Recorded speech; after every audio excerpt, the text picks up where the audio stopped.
Hello everyone, welcome to the channel. This is going to be part of a beginner's introductory series about the basics of specific coins for those who might be new to the cryptocurrency space.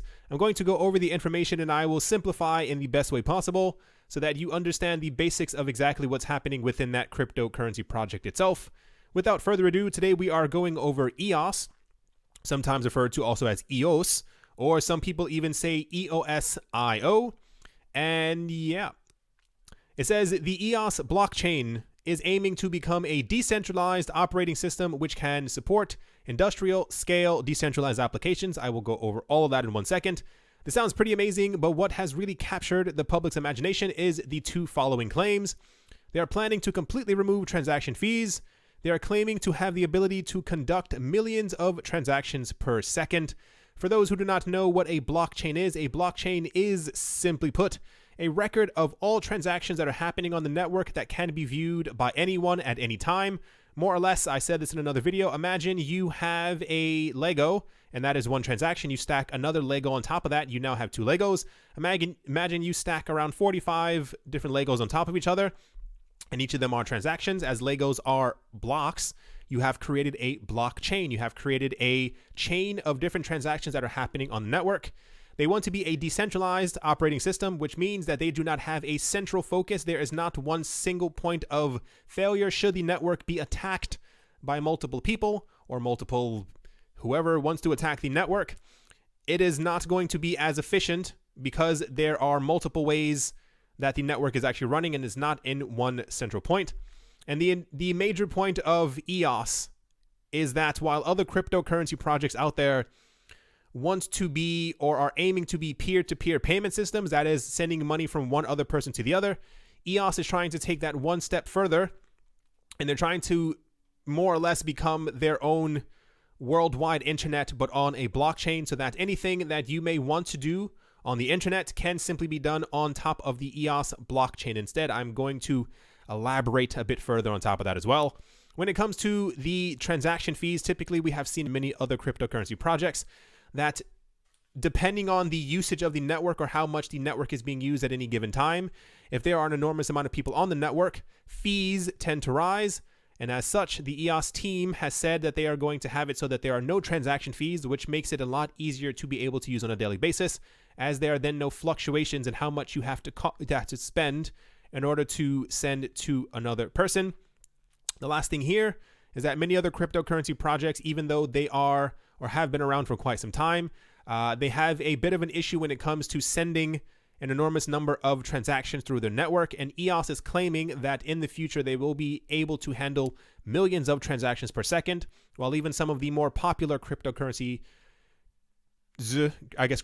that we have right now tend to not be able to even pass around 20 transactions per second. So this is why the millions of transactions per second is quite significant. On top of this as well, you're able to see here, there are no transaction fees on top of the EOS network, which is very different from many other cryptocurrency projects. And this is why EOS has become very popular since it was created a couple of months ago. On top of this as well, one of the other basic things about EOS is that they have something called block producers, or these are validators of the network. Other people and other cryptocurrency projects, when transactions are happening on the network, they are validated by people around the world who are making sure that these transactions are once again valid. On EOS, this is slightly different. There are 21 block producers who are around the world who are validating all transactions that are happening through the EOS network in order to maintain security and to make sure that the network is decentralized, as it is not just, once again, one entity that is controlling the validation of all the transactions that are happening on the network. Another major part of the EOS or EOS system is the voting that happens within the network. To put it as simply as possible, when things are happening, whether they be upgrades or updates on the network, you have a chance as a token holder to be able to actually vote on things that are happening within the network. On top of this as well, if you are holding any EOS tokens, it can also be thought of as a bit of a digital real estate, if you will, wherein when you want to create something on top of the network, if you are holding a certain amount of EOS, you can stake your claim on the actual network and say that this sliver of the pie is mine. And this can only be done by holding the EOS tokens. And this is why Like I said before, the EOS project isn't as simple to explain in basic terms. So I hope that you're all following along, and I hope that I am helping you to understand exactly how EOS differs from other blockchains such as Bitcoin. Well, like I said, Bitcoin is more or less used as a payment method back and forth. EOS intends to be something much larger than that, as they are pretty much trying to become their own internet, if you will. At the moment, we have confirmation that EOS is able to transact more than 3,000 transactions per second. This is once again significant because a lot of other cryptocurrency projects that we have out there, even some of the major ones, have anywhere between 3 to 15 transactions per second. And typically in the cryptocurrency space, for those who are new, welcome. The idea is that if your blockchain is able to handle more than 15,000 transactions per second, anywhere from 15,000 to around 40 to 50,000 transactions per second, you have matched what is possible with Visa and MasterCard, and therefore you are on par with Visa and MasterCard. And as this is a decentralized network, people have more incentive to use your platform than they do, once again, Visa and MasterCard. One of the major reasons for cryptocurrencies, once again, for those who are unaware, is to be able to get away from the traditional finance system so that we as people can have control over our own finances for the first time, not even again. The last part of EOS, one of the major things about the entire platform, is something called dApps, otherwise known as decentralized exchanges. EOS is trying to become the leader when it comes to decentralized applications. In order to, I don't know, the easiest way to kind of say it is to have other people build on top of them, where other platforms have started in the past in order to have dApps built on top of them.